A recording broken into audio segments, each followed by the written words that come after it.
selamat pagi Bapak Ibu, Saudara yang dikasihi Tuhan. Renungan kita pada hari ini, Selasa 11 Juni 2024 akan kita mulai. Namun sebelumnya kita puji Tuhan dari buku ND nomor 187 ayat 3.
Kita akan mendengarkan firman Tuhan, kita berdoa. Tuhan, Engkau mengatakan firman-Mu adalah pelita bagi kaki kami dan terang bagi jalan kami. Biarlah firman hari ini yang akan kami renungkan, membuat jalan kami semakin terang dan hati kami berpaut kepadamu. Berkati firman-Mu Bapa, berkatilah kami semua yang mendengarkan dan menyampaikan. Dalam nama Tuhan Yesus kami berdoa dan bersyukur. Amin. Renungan baik kita pada hari ini, Selasa 11 Juni 2024, diambil dari Ulangan 23 ayat yang ke-6. Namun saya akan membacakan baik kita mulai dari ayat yang ke-5. Demikian firman Tuhan. Tetapi Tuhan Allahmu tidak mau mendengarkan Bileam, dan Tuhan Allahmu telah mengubah kutuk itu menjadi berkat bagimu, karena Tuhan Allahmu mengasihi engkau. Selama engkau hidup, janganlah engkau mengikhtiarkan kesejahteraan dan kebahagiaan mereka sampai selama-lamanya. Kutuk menjadi berkat karena kasih. Saudaraku yang dikasihi Tuhan Yesus Kristus, ada sebuah cerita. Di sebuah desa, hiduplah seorang nenek tua yang miskin. Dan ia mempunyai seorang putra. Pekerjaannya sehari-hari hanyalah mencari kayu. Dan kayu itu dijual kepada orang lain sebagai kayu bakar. Dan dari sana, nenek tua ini mendapatkan hasil untuk dipakai dalam kehidupan sehari-hari. Ia memiliki harta warisan sebenarnya, yaitu seekor kuda putih yang sangat gagah dan kuat. Banyak di antara tetangganya yang iri hati dengan nenek tua ini, karena dia mempunyai kuda putih yang kuat dan gagah tadi. Sehingga para tetangga, orang-orang banyak mengatakan kepada nenek tua ini supaya dijual kudanya itu. Ada yang mengatakan, nenek, berikan saya kudamu, saya akan bayarkan lebih tinggi lagi. Tapi si nenek tua ini tetap berpegang tidak. Karena dia mengatakan, kuda ini sudah seperti saudaranya sendiri. Dia sudah seperti sahabatnya sendiri. Bagaimana kita mau menjual sahabat kita? Nenek ini merasa seperti itu dengan kuda tersebut. Tapi suatu pagi tiba-tiba nenek tua ini berteriak kencang. Dia mengatakan kudanya hilang, kudanya dimaling. Sehingga ia tidak menemukan kudanya di kandang yang telah diikat sebelumnya. Kemudian orang-orang desa datang kepada nenek tua itu dan mengutuki nenek tua ini, mengatakan, saya dulu sudah mau beli kudamu, tapi kamu nggak mau. Rasakan sekarang, terkutuklah engkau, karena kamu tidak mau menjual kudamu. Sampai sedemikian rupanya orang-orang desa mengutuki si nenek tua ini. Tapi ketika nenek tua ini dikatakan nenek yang bodoh, nenek yang tidak tahu apa-apa karena tidak mau menjual kuda yang bagus itu, maka seharusnya nenek itu harus menjual dengan harga yang tinggi. Sekarang kuda itu diculik oleh orang, seolah-olah nenek itu telah dikutuk karena kemalangan. Saudaraku, orang-orang desa akhirnya mentertawakan dia dengan situasi yang demikian. Nenek tua itu tidak bisa berbuat apa-apa untuk mendapatkan kembali kudanya yang sudah dianggapnya sebagai sahabat. Tidak ada yang dapat dilakukannya selain dia bersujud, berdoa kepada Tuhan, mengucap syukur, dan menyerahkan segala kekhawatirannya kepada Tuhan. Saudaraku, seminggu kemudian kuda itu kembali. Ternyata kuda itu bukan dicuri oleh orang lain, tapi kuda itu lari ke hutan. Kuda Persia tidak sendirian pulangnya dari hutan, dia tidak sendirian. Dia membawa 15 ekor kuda lainnya bersama-sama dengan dia ke tempat si nenek tua ini. Sehingga nenek tua ini mendapatkan kuda yang banyak lagi. Kembali, saudaraku, orang-orang desa kembali melihat keadaan itu, dia kembali berkumpul mereka dan datang kepada nenek tua ini dan meminta maaf kepadanya.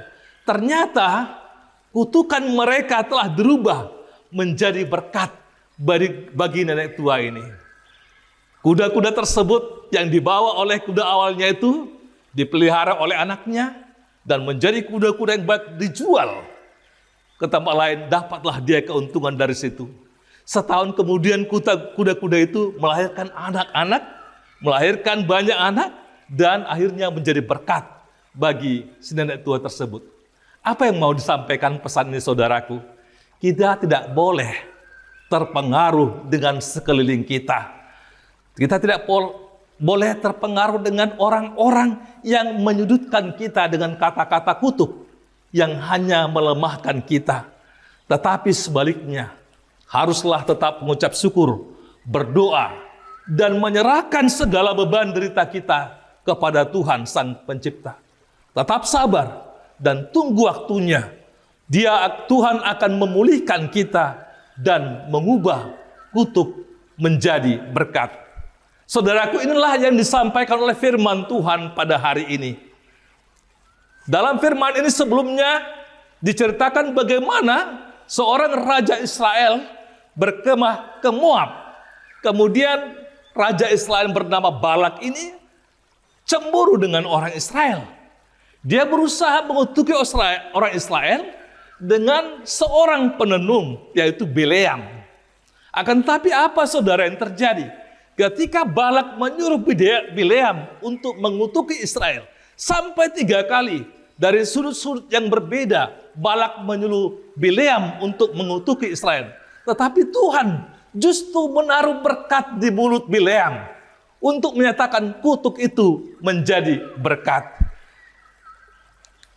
Dari situ dapat kita ketahui, kita mendapatkan kabar baik, Bapak itu, Ibu, bahwa kutuk, mantra, santet, hipnotis tidak ada yang mempan sebenarnya bagi orang percaya. Karena kita adalah orang-orang yang sudah diberkati oleh Tuhan. Kalau Tuhan sudah memberikan berkat, siapapun tidak bisa mengubah berkat ini. Kalaupun orang menginginkan suatu kutuk, ketika Tuhan menyatakan berkat, maka kutuk itu pasti menjadi berkat, saudaraku. Perhatikan, bangsa Israel bukan orang yang sempurna dalam hidupnya.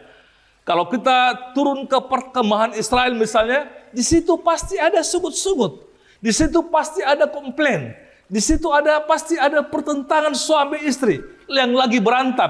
di situ ada orang yang mengomongi orang lain pasti. Tetapi kenyataannya tidak ada kutuk yang bisa datang kepada mereka.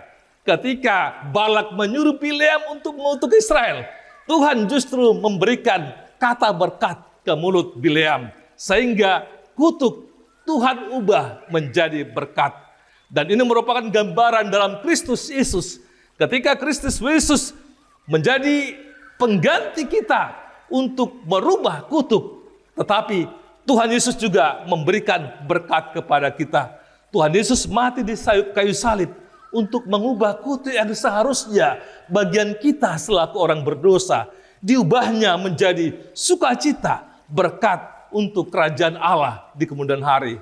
Saudaraku yang kasih, kita memang tidak sempurna, tetapi kita tetap diberkati oleh Tuhan. Kenapa?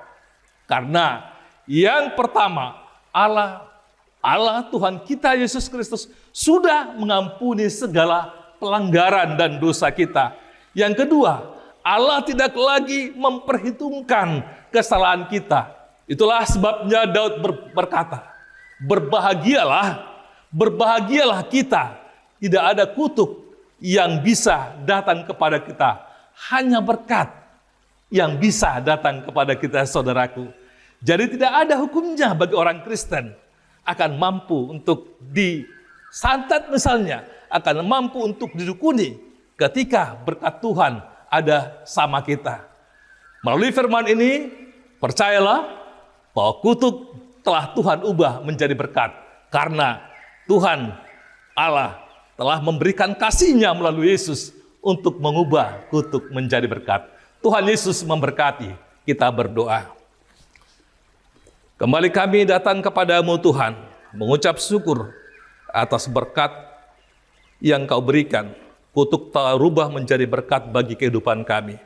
Ajar kami Tuhan untuk meyakini Engkau sebagai Tuhan dan Juru Selamat kami dalam hidup kami. Terima kasih firman-Mu ini Bapa. Biarlah kami menjalani hari ini dengan penuh berkat dari Tuhan. Di dalam nama Tuhan Yesus kami berdoa dan bersyukur. Amin. Demikian Bapak Ibu Saudara yang dikasihi Tuhan Yesus, firman Tuhan mengantar kita untuk menjalani hari-hari ini. Apapun yang terjadi, ingatlah bahwa Tuhan menyertai kita dan kutuk berubah menjadi berkat. Amin.